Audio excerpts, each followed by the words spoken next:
Hello, my name is Daniel. I am a middle aged man who really doesn't have anything going on for him. Mentally training myself to hopefully be able to recognize the good if it's going to ever happen to me. Emphasis here on the good because we all want the good things, right? None of us are ready for the bad. Bad can be traumatizing, shocking most of the times, and definitely unapologetic. It takes you by surprise, and no one ever is willing to deal with the bad stuff in life. But here's the thing, me, myself included, and probably you and anybody out there, we're not always capable of recognizing the good. And by good, I mean moments of fortune, opportunity, and just any great situation that lies in front of us. We either don't realize that it's for us, and I found myself sometimes asking if I can take it, asking permission. Can I take this? Is this for me? Maybe for someone else? I wasn't brave enough. I didn't have the spontaneity or whatever you call that word. It's hard to recognize the good. And even if you recognize it, it's even more hard to accept that it's for you, that it's your turn. At least a couple of times I've kicked the good out of my life.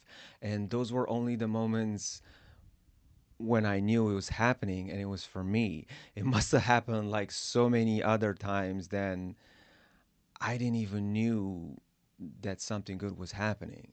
We are blind to it. And speaking about opportunity, I remember this one time I was coming back to my hometown from Bucharest and I was on the train full of people. The cart was packed to the brim.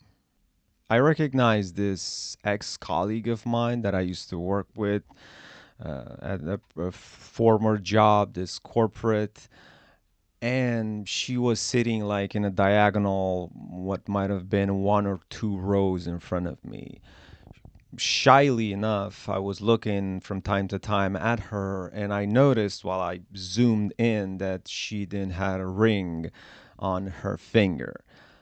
I really wanted to have the courage to go over there and say hi and just see where the conversation might take us.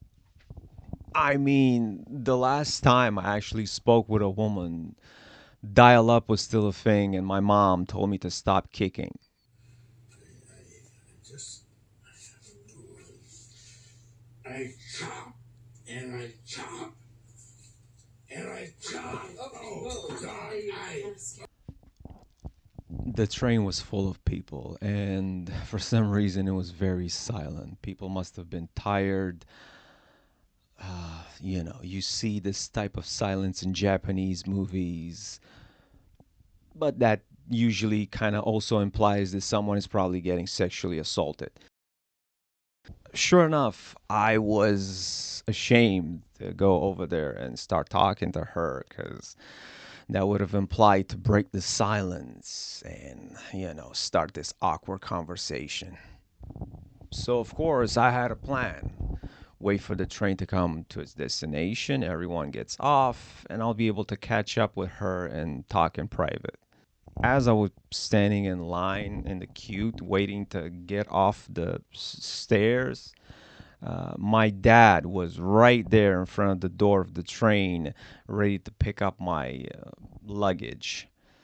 Not the first time he did this. I mean, I love my dad, but he is the ultimate cockblocker. You have no idea. Like during what might have been more than an hour of train ride, maybe almost two, the stuff that I was playing in my head and my imagination of how I was going to introduce myself to this woman and how I would be able to break the ice. Hey, it's me, your ex-colleague. Remember me from work? We've never spoke. That's great creativity, Maya. Don't hesitate to reach out for the good. If you have the width enough to recognize it. And I guess that we kind of need to train ourselves in that way so we can recognize the good when it's happening to us. Odds are we've worked for those moments in some sort of way, and now opportunity comes to us and it's ours. Never hesitate to reach out for it because it's your time to shine.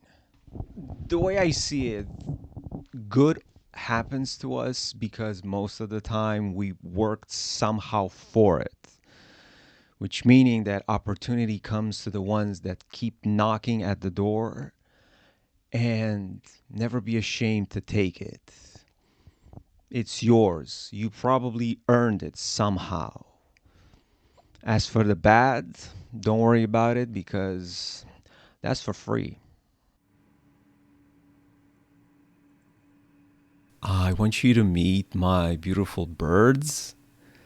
They are a couple, and I'm suspecting this little guy happens to be the boy. There's a bit of a sad story behind them, which I will save for another video. This tiny shelter that I built for them was hard to make, at last, only to find out that mourning doves do not sleep or nest in such hollows. The reason I'm suspecting is that they are afraid of predators. Basically, they can get cornered and killed if trapped inside. So they kind of always need to stay somewhere where there's a lot of space and air just so they can escape. But yeah, it kind of bothers me to see that not even when it's raining outside, they still don't take shelter here. This is my current neighborhood with the market and the main road where, well, most of the shops are and the people doing their daily things. Each day from 9 in the morning to 12 in the noon, the peasant market is full of people. Fortunately, with the war in Iran, the prices have gone up, which were already expensive, to even an ultra high. Gas prices are insane, more than double, and that affects absolutely everything. In an incredibly already poor economy, there are many people around the market areas for sure, but either they're not buying anything or purchasing very little, just enough so they can get by. I remember years ago, people used to come from the market with huge bags carrying like 10 kilos of potatoes at once, 4 kilos of onions, etc., etc.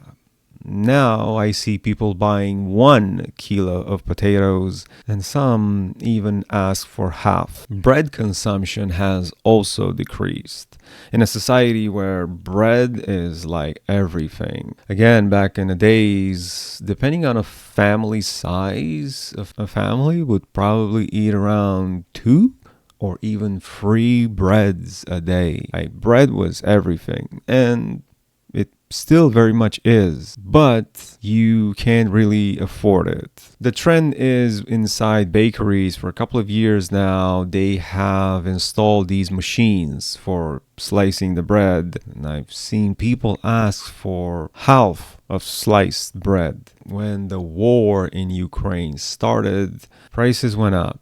First, gas prices, then inexplicably, without absolutely no reason, petrol prices, and then electricity. Food prices, of course, rise as well. Funny enough, electronics still pretty much maintain the same prices. Like, I don't know why, but they do. For example, any TV, a Samsung TV or a phone, is at almost the same price it was like 5 years ago. However, now with the war in Iran, everything has almost doubled because Iran blocks the petrol. Petrol is expensive, and that triggers everything. I remember when the war in Ukraine started that we thought that it's going to last for about 6 months. It's going to be over, and hopefully peace will settle and things will get back to normal. Things have not got back to normal at all, and it's been almost more than 4 years. We are starting to see a trend. The war in Iran has started about 2 months ago, and yeah, it doesn't seem to be stopping, which is incredibly bad and very concerning. Two wars happening on our planet, one that's nearby and the other one all the way into the Middle East. But unfortunately, that is definitely taking its toll on Europe and on the local economy.